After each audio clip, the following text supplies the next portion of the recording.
As we settle in here, I want to let you know this does jump around a bit because when I started this project, I may have overestimated my cosmic abilities just a wee bit.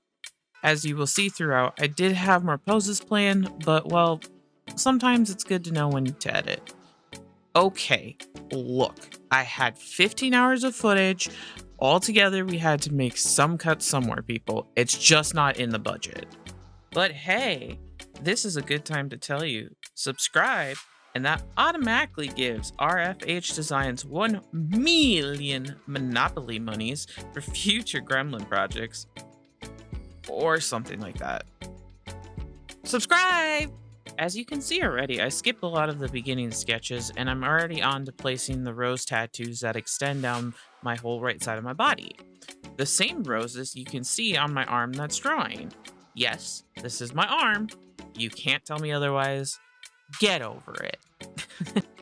Now we're on to more sketching. See why I cut out so much of it now? The sketching is different though. This is where I go into the little details, and it's where you start to see what the final may look like. While I'm drawing these super edgy pants, I want to give you a little bit of background on me. I am 90% self-taught, and going to be honest, I had a horrible teacher. Myself. Thank the Lord Almighty Cthulhu the internet exists. Otherwise, shit, I don't know. I'd probably be making mud pies somewhere in the middle of the forest, singing Disney songs, hoping to make friends with the local wildlife like freaking Snow White. Anyways. Doing all these sketches is new to me because I don't usually have so many. I'm impatient and always want whatever I'm working on to be done in one sitting. Obviously, not realistic. So we are on this journey together as I make many mistakes to learn all these exciting new things. Looking back at these pants, all these holes will be changed, ripped, and frayed more in the final for added texture. I then moved on to the shirt, which I need you to promise you're not going to get attached to, because I have to change it later. It ended up being too magenta. Never thought I would say that. I go into laying flat colors first. I generally like to color block all the separate parts of the body so I can use clipping layers and not have to worry about the colors mixing. Keep stuff clean, you know? I don't particularly know the proper way to shade. I just feel it out and trust my judgment. And whoa, we have hair. Yeah, I had some corrupted video and lost me making the shape. Love technology. But okay, back to the shirt. I hard outline where my sketch is and dive in. I generally use 3 colors to shade. I use a mid-tone for the flat color, a darker version for the depth, and a lighter for the highlight. At the end of it, if I need more, I add some black and white to add even more contrast. And as you can see, this takes me quite some time as I go back and forth to even out everything. Going to the hair next, I quickly started to realize the color of her hair and the shirt were too close, but continue on anyways. Maybe. Where? Hair?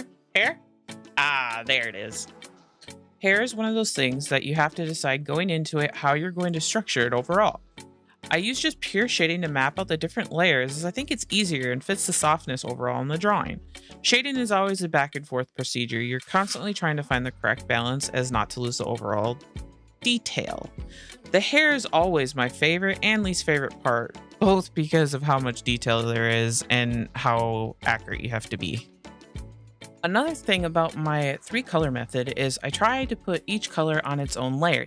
The problem I run into is I don't like to use my eraser to blend colors, so I just take the brush and sweep the colors back and forth. Does anyone else do that? Kind of makes multiple layers useless because I put multiple colors on the same layers anyways. Could just be me, but I'm trying to work on my speed and this workflow seems to be better for me. We're finally getting back to the pants to start the fraying process. Now I've drawn frayed pants and shorts in the past, but I really am trying to focus on it actually looking ripped. I took extra care adding stringy details. This also helps give the final shape of the pants. Also, when ironing out these pants, get it? Ironing? No? Okay, moving on.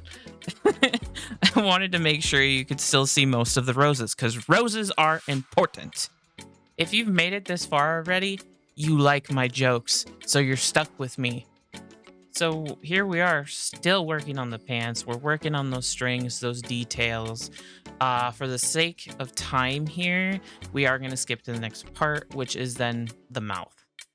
Now, with this mouth, I didn't want the normal anime mouth where the straight lines. I wanted her to actually have lips and a full mouth.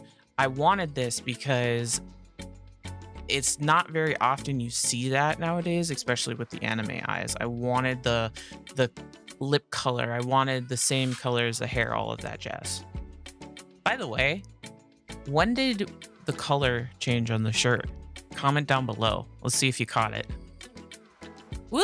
We're in the final stretch here. Now, I want to take a moment after I make these faces, because basically I just made a bunch of faces to express emotion from here. I didn't do more than 3 bodies just for the sake of effort and easiness, and it worked out pretty well.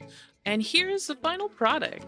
Things you didn't see is I put fishnets under the jeans for added edge lordness. I also added a heart necklace based off an actual necklace I own.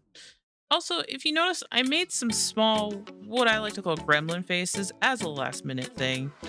You would have seen them all in action throughout this video, and honestly, I hope I did them justice as I edit this. Please be sure to subscribe. Videos will be hopefully every other week, with live streaming 3 times a week.